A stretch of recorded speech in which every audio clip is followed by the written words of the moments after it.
Hello everyone, welcome to easy pay channel पे आप सभी का स्वागत है। जैसा कि आप लोग जानते हैं एसएससी के एग्ज़ाम का नोटिस आ गया है। एसएससी सीजीएल का एग्ज़ाम आपका अगस्त में है, ठीक है।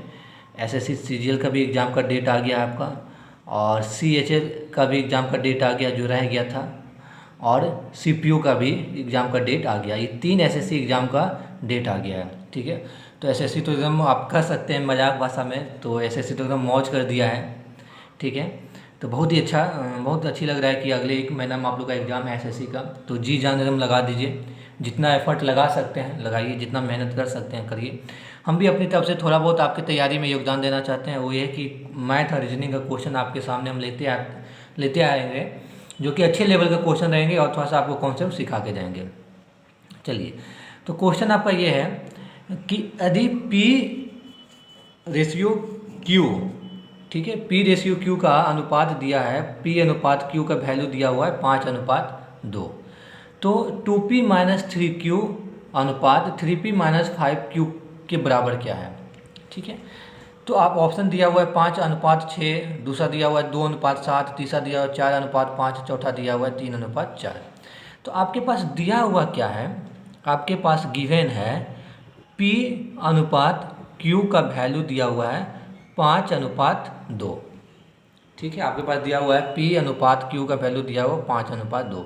तो यहाँ से हम लिख सकते हैं p by q equal to क्या लिख सकते हैं 5/2। इस स्टेप से जो दिया हुआ है उससे हम लोग थोड़ा सा आगे बढ़ेंगे और उसको इस फॉर्म में लिख देंगे। जब भी अनुपात में दिया रहेगा तो आप ऐसे करिएगा, क्वेश्चन आपका इजी हो जाएगा। तो हमको क्या मिल गया, p बाय क्यू का वैल्यू मिल गया 5/2, यानी कि फ्रैक्शन फॉर्म में मिल गया। यानी कि p और q का जो रेशियो है वो क्या है 5/2 है। p बाई क्यू का वैल्यू क्या हो गया 5/2। अब इस गिवन वैल्यू से जो हम ये निकाले हैं इसको हम यूज करेंगे, इसी के मदद से हम क्वेश्चन बनाएंगे। देखिए, ये हमको गिवन है। अब हमसे पूछ क्या रहा है, हमसे पूछ रहा है 2p माइनस 3q का रेशियो और 3p माइनस 5q का वैल्यू पूछ रहा है। तो इसको हम लोग फिर एक स्टेप आगे बढ़ेंगे, क्या करेंगे 2p minus 3q divide by 3p minus 5q। क्या मैं इस स्टेप को ऐसा लिख सकता हूँ, किसी बच्चा को कोई तकलीफ नहीं होगा। आप बोलेंगे यस सर लिख सकते हैं। आगे क्या होगा, आगे हम क्या करेंगे, कॉमन लेंगे q, तो q कॉमन लेंगे तो 2p बाय क्यू माइनस 3 और q बाय क्यू हो जाएगा, तो क्या हो जाएगा 3, q कॉमन ले लिए, ठीक है। यहाँ से भी कॉमन लेंगे तो 3p बाय क्यू माइनस 5, और यहाँ से जो हम कॉमन लिए हैं q और इसमें जो कॉमन लिए हम q, ये q और ये q क्या हो जाएगा कैंसिल हो जाएगा।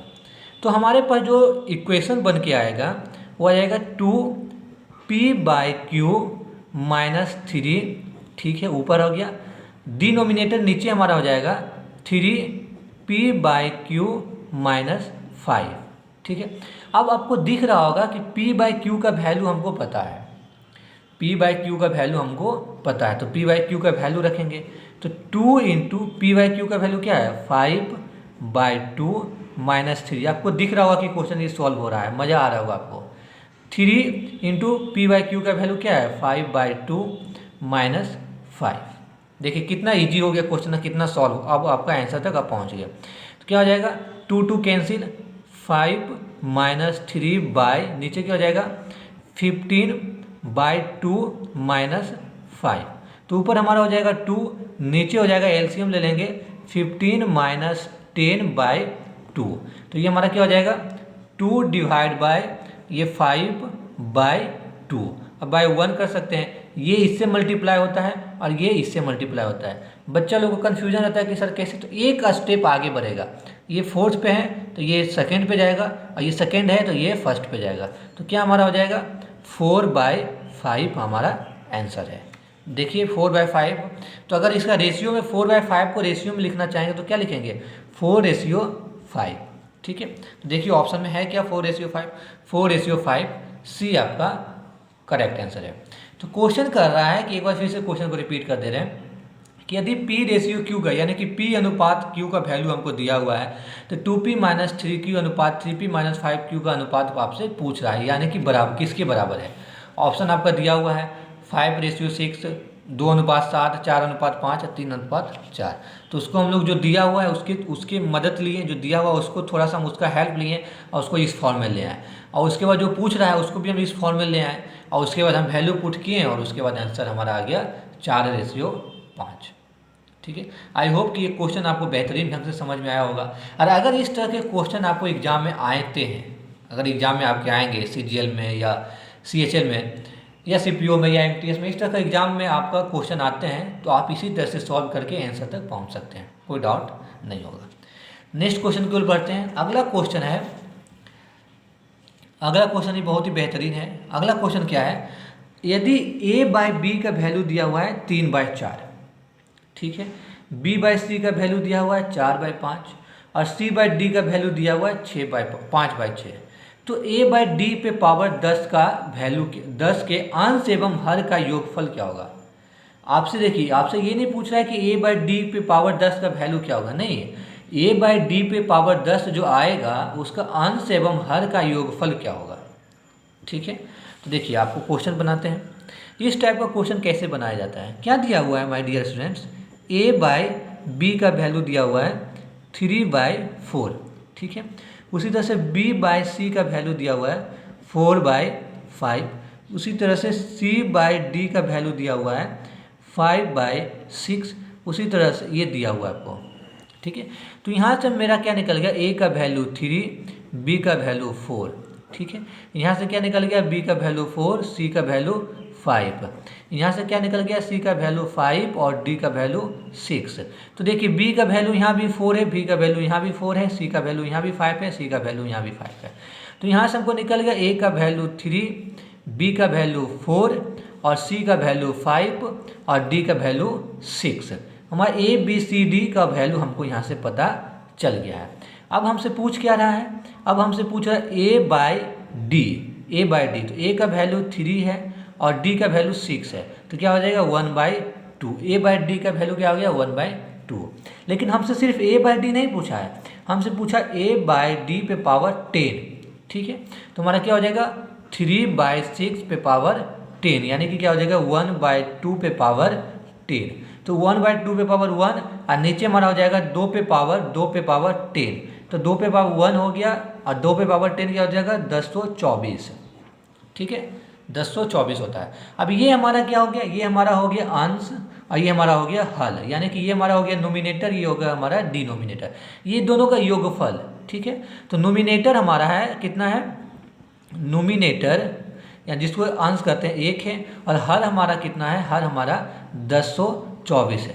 दोनों का योगफल होगा, तो योगफल क्या हो जाएगा, योगफल हमारा हो जाएगा 1 + 1024, यानी कि 1025 हमारा आंसर हो जाएगा। दोनों का योगफल क्या हो जाएगा 1025, तो 1025 हमारा आंसर हो जाएगा। एक बार फिर ये क्वेश्चन को बता देते हैं। क्वेश्चन क्या कर रहा है कि यदि A/B का वैल्यू 3/4 है, B/C का वैल्यू 4/5 है, एवं C/D का वैल्यू 5/6 है, तो A/D पे पावर 10 के अंश एवं हल का योगफल क्या होगा। यहाँ पे ध्यान दीजिएगा, A/D पे पावर 10 का वैल्यू नहीं पूछ रहा है, उसके जो अंश है और जो हल है दोनों का योगफल पूछ रहा है। तो देखिए A/B का वैल्यू दिया हुआ है 3/4, B/C का वैल्यू दिया हुआ है 4/5, C/D का वैल्यू दिया हुआ है 5/6।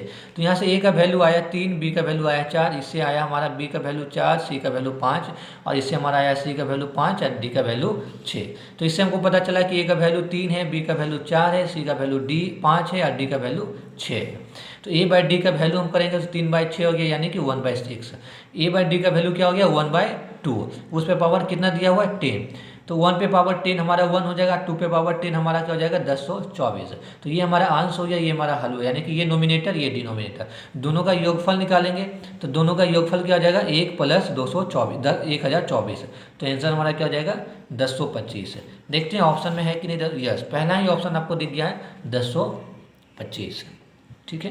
तो आई होप कि ये जो 2 पैटर्न का अलजेब्रा का जो क्वेश्चन आपको कराया है, इतना बेहतरीन क्वेश्चन है, इतना अच्छे तरीक़ा से आपको हम समझाने की कोशिश की है। आई होप कि आपको ये समझ में आया होगा। सभी बच्चों, आशा करता हूँ कि आप सभी बच्चों को ये समझ में आया होगा, सभी माय डियर फ्रेंड के ये समझ में आया होगा। और इसी तरह से अगर कभी भी आपको एग्जाम के क्वेश्चन दिख जाता है या आप टेस्ट सीरीज दे रहे हैं वहाँ पे क्वेश्चन दिख जाए या आप मॉक दे रहे हैं वहाँ पे आपको क्वेश्चन दिख जाए, कहीं पे भी इस टाइप का क्वेश्चन आपको दिख जाएगा तो अब उसको नहीं छोड़िएगा आप। अब उसको चुन चुन के मारिएगा कि हाँ भाई ऐसा क्वेश्चन हम EasyBase चैनल पे पढ़े हैं, कॉन्सेप्ट मेरा क्लियर है। अब अगर दिख गया तो इसको हम चुन चुन के मारेंगे कि इसको नहीं छोड़ने वाले हैं। ठीक है, तो मिलेंगे फिर हम लोग नेक्स्ट वीडियो में। तब तक स्वस्थ रहिए, पढ़ाई करते रहिए। Thank you.